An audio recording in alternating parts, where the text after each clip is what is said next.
Dans les manifestations du Havre, des milliers d'ouvriers. La ville portuaire vit au rythme de ces usines qui vont pratiquement toutes s'arrêter à partir du 15 mai. Parmi elles, l'Uterma, une fabrique de contreplaqué qui emploie en majorité des femmes. Oui, oui, c'est ça, tout en longueur, comme ça, voilà. Et les billes de bois arrivaient par là. Oui, regarde. Ah ouais.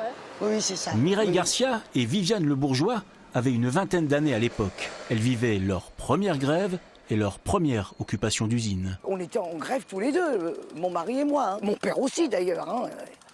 Et du coup, on mangeait tous ensemble chez maman. Maman ne travaillait pas à l'époque, de telle sorte à faire des économies au niveau de l'alimentation et tout, puis de dire on tient.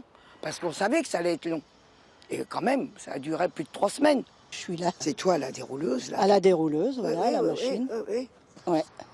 C'est vrai qu'en fin de compte, notre travail, c'était pénible, mais c'était bien. En fin de compte, ce moment-là, c'est vrai. Hein. Ouais. Les grévistes occupent, le syndicat négocie. La tactique est simple et finit par payer. Moi, j'ai pas trouvé ça désagréable, et puis ce qu'on a obtenu, j'ai trouvé ça très agréable. Il y avait une semaine de vacances en plus, il y avait des heures de travail en moins, et puis sans perte de salaire. Enfin, il y avait beaucoup de choses qui étaient quand même très intéressantes.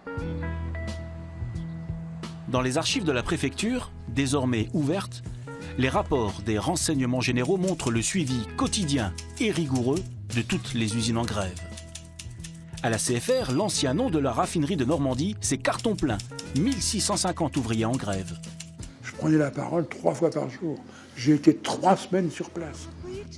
Marcel Saunier dirige alors la CGT à Gonfreville. J'ai dit aux copains, on n'arrête pas la boîte, on la prend. Alors, j'ai fermé les grilles, on a fermé les grilles, on s'est installé dans la raffinerie et on l'a maintenu en marche. On n'a pas sorti de produits finis. Hein. La raffinerie était à nous. La France se retrouve en panne sèche. À la CFR, les militants ne lâchent rien. Ce rapport de force terrible que nous avions institué dans la boîte, ça a terrifié tous les patrons. Tous les directeurs qui se sont succédés après. Ils disent, voilà, il faut faire attention. Au siège social, la raffinerie de Normandie, oh là, elle est explosive. À la fin de la grève, le syndicat obtiendra une 5e équipe à la raffinerie, soit 200 ouvriers de plus, une autre époque.